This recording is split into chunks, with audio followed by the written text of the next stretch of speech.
What's going on, everybody? So this video, we're going to talk a little bit about the conference standings and who we think is the best team in every conference and who the best team overall is. So, Abram, do you want to start? Yeah, sure. I actually just searched up the conference standings because I haven't looked at it in a while. And I'm actually very surprised. Something that's catching my attention right now is I didn't know the Hawks were so high up. They're the third seed right now. And the Celtics overtook the Bucks, which is, good to see. Not that I'm like a fan of the team, but I'm actually kind of like the Celtics, and I'm glad they're playing good. If they won the championship, I wouldn't get mad. Looking around a bit more, just some thoughts is just off the top of my head. I'm glad the Heat are doing good again. Because, we live in Miami.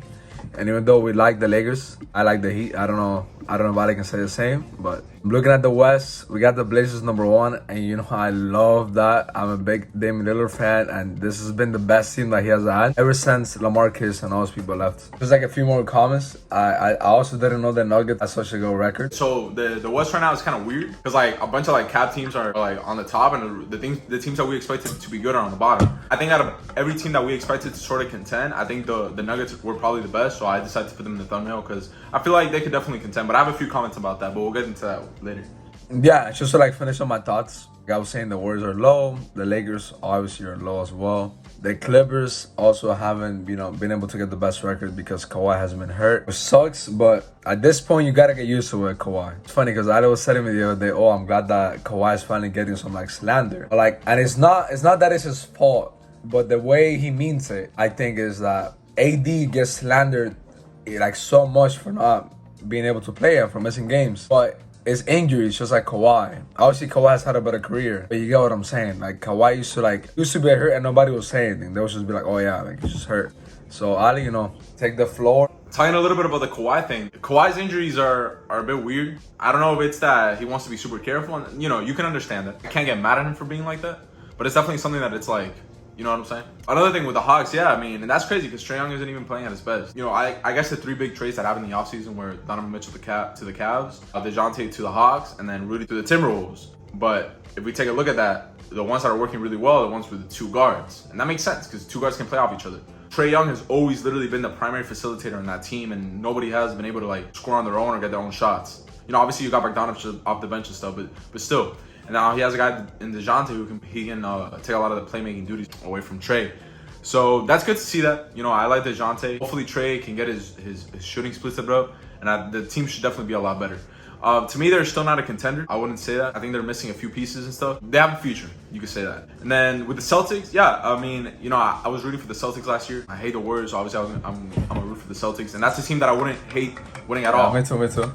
No, because honestly, the way I see it, if a team wins, LeBron gets slandered. You know what I'm saying? I'm really not about that. Literally, any team that wins, it's like, oh, LeBron, you didn't win.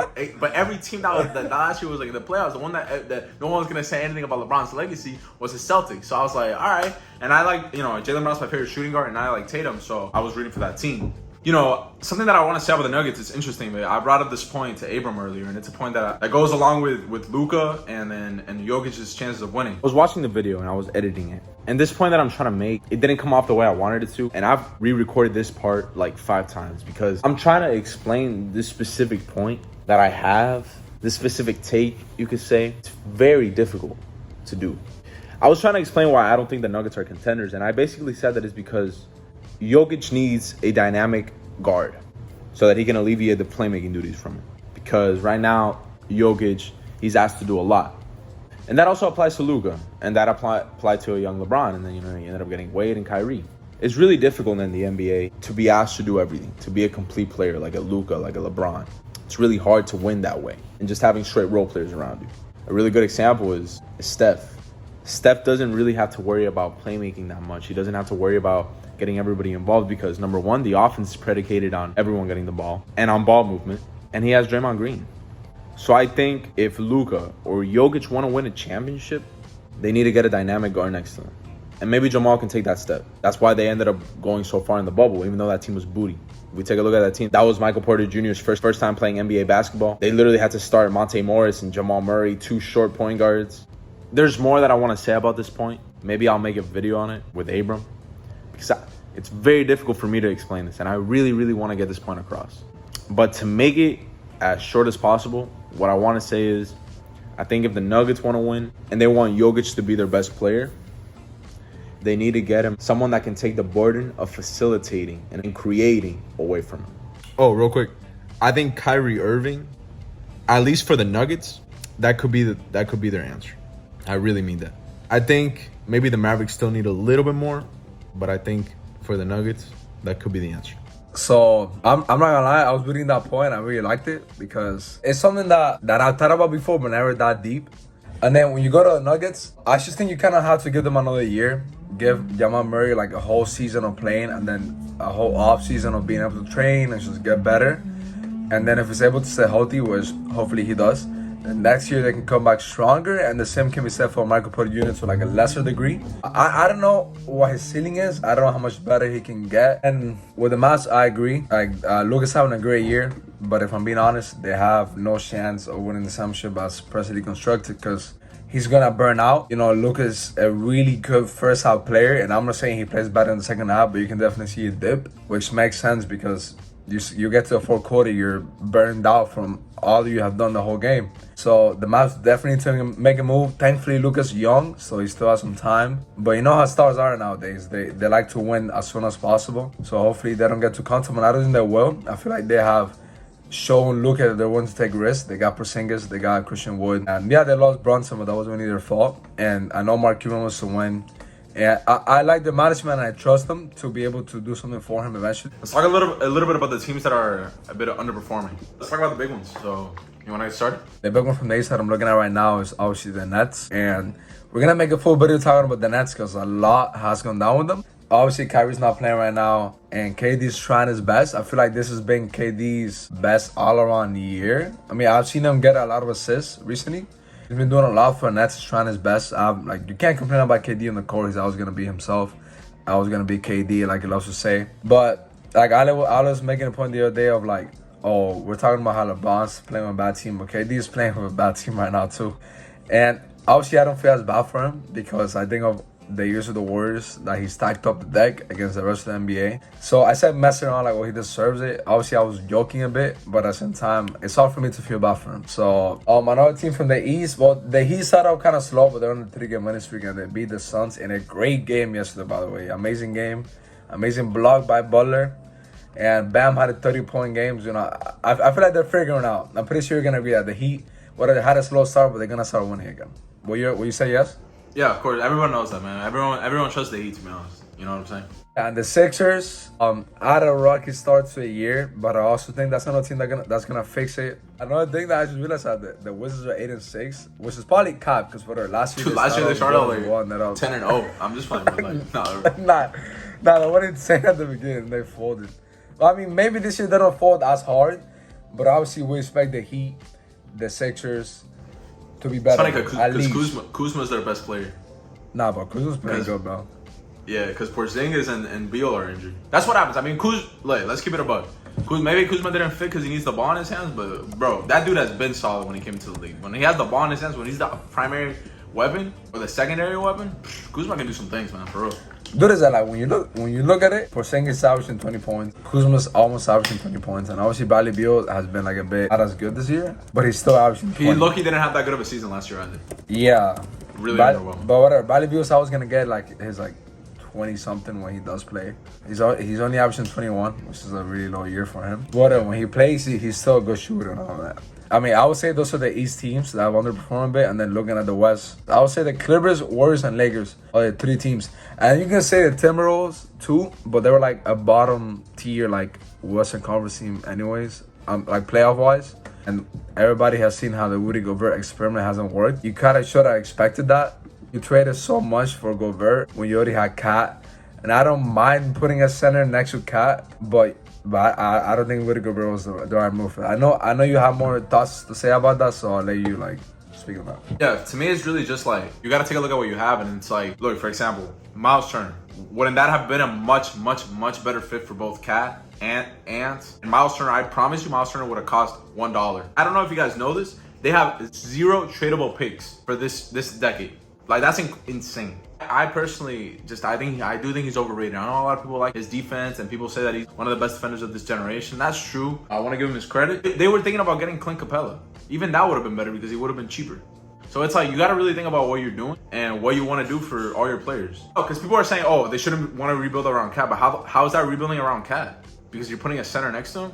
I know you want to add some defense, but you just get a power forward or get like a Miles Turner, someone that can space the floor. And hasn't even been able to dunk this year. D'Lo, he's playing horrible. D'Lo's favorite thing to go to is his floater, and you're not letting this dude get into the paint because there's two centers right there. And he loves driving in and stuff. It's like you did nothing with that trade. You traded all your assets. You traded literally your vet who helped the team get to the playoffs. You traded Jared Vanderbilt, who was literally your energy guy, a great power forward to put next to Cat. It's like at that point, do you even need a trade? Like I didn't even feel like they needed a trade. Just with Cat and getting better. That would have been enough. Now that I think about it, the Timberwolves have done this in the past with Butler. Butler worked while he was healthy, but what I mean is that they rushed things. Like what that year that traded Butler, that has Zach Levine, Wiggins, and Cat. Yeah, I know that you want to win, but you have 3 core players that are only gonna get better, and you just rushed it and traded for Butler, and then just for Butler to leave the next year. And then last year you have a season that's successful. You make it to the playoffs. You have Edwards playing good. You have Cat playing good. You have D'Lo like playing good enough. And then you want to rush it and become better, and then you trade your whole future. Do they really think that Gobert was going to push him to win the championship? Like, if they thought that, they were dumb. Yeah. Like, there's no point in making a trade so big just for the possibility of being like a bit of a higher seed. No, it doesn't really make sense. Yeah, like, to me. and getting to the second round. We're talking about Rudy Gobert. Everyone was complaining in the Jazz that Gobert didn't have perimeter defenders. You literally traded all of them.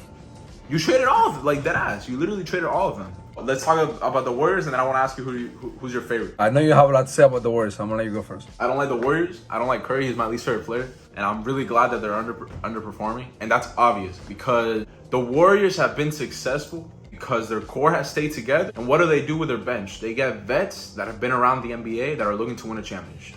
Even last year, you see it with Otto Porter, Bielitsa, etc. Vets that want to win a championship, that are willing to take a lesser role. Sean Livingston in the future, in the past, Leandro Barboza, Iggy. You're trying to rebuild and compete. Everyone thought they cheated on that, and they succeeded last year by doing that. Well, I disagree, because none of the young players played last year. Only Jordan Poole. And then you're also basically saying, Jordan Poole, lead us, the bench unit, by yourself. We're not giving you no vets. We're not giving you anything. We're telling you to do it. People need to remember, bro. I understand that Jordan Poole is good. Its stat came out that said Jordan Poole, his rookie season, was the worst player in the NBA. Bro, this dude's first 2 highlights were him getting crossed by Zach Norvell. This dude got paid a lot. And look, the cap's gonna go up, so whatever. I'm not that mad. You take away all the vets that you had before, only leaving really Iguodala and JaMychal Green. You were expecting Kuminga to take a huge step, but you're barely giving him minutes because he's not playing the best. Same thing with James Wiseman. They should have traded James Wiseman when they had the chance because a center like that is not going to succeed with the Warriors system. This guy wants post touches. That's not a thing. Doesn't like setting screens, doesn't like cutting, and doesn't like rolling. So he doesn't work for that system. So you should have just made a trade before his value is low as hell. They're sending this dude to the G League right now.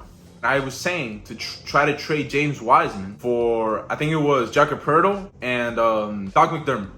I think they would love to make that trade right now. Maybe they could try to develop Kuminga a bit more. And I know Moses Moody fits because he came in as a 3-and-D player. Like, literally when they drafted, everyone was like, oh, that's a perfect player for the Warriors. Just 3-and-D. Abram, any thoughts? We don't have a lot of time left, and I feel like you said everything that had to be said about the Warriors. That's what we're going to do. So I'm going to name the teams that are like at the top and some of the teams are at the bottom. And then you tell me if you think they're going to go up or down.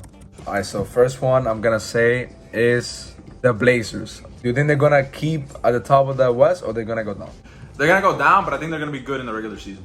I think they're going to end up being like a 3rd or 4th seed. I do think they're going to have a really good regular season, maybe win a playoff series, but I think that's like where the limit is. The Nets, are they going to go up or down? Or stay where they are right now? To me, I think they're going to make a trade, so they're going to end up going down. I think we'll all talk about that in the Nets video, but I definitely think if they don't want to, they definitely should really consider making that trade and just blowing that team up because, well, we'll talk about it later. I agree. I don't think we're going to have the same Nets team at the end of the year, 100%. This is a bit funny, but it's just the Lakers. Definitely up. Quick thoughts. We're getting back. All right, quick thoughts, bro. We're getting back 2 stars. Dennis Schroeder and Thomas Bryant. We already know we're getting back 2 stars because they're going to start because AD needs a center. And then I don't want Dennis Schroeder and Russell Westbrook playing off the bench together. Fuck Patrick Beverley's been playing like dog shit off the bench. Let's start Dennis Schroeder. Let's win a championship. Then we make the trade for Russ, get that dude out of my face. And then we're going to compete and then we're going to win a championship. Everyone go. Quick thoughts on the Lakers. We're definitely going to go up. I'm not gonna go that far, but we're definitely gonna get better. I still have hope. I still have a little hope. I never give up. All right, the Clippers. Are they going to figure out in time? That's a hard one because I think they have a lot of players that they don't know how to use correctly. So right now, if I had to predict a champion, I would say the Bucks or the Celtics. Bucks or Celtics. That's where I'm leaning towards right now. I would definitely say the Bucks. I think that team is super complete if you look at it from top to bottom, and just overall, I really like the fact that they're getting Chris Middleton back. So yeah, I can definitely see the Bucks winning a championship this year. So thank you guys so much for watching. Peace out.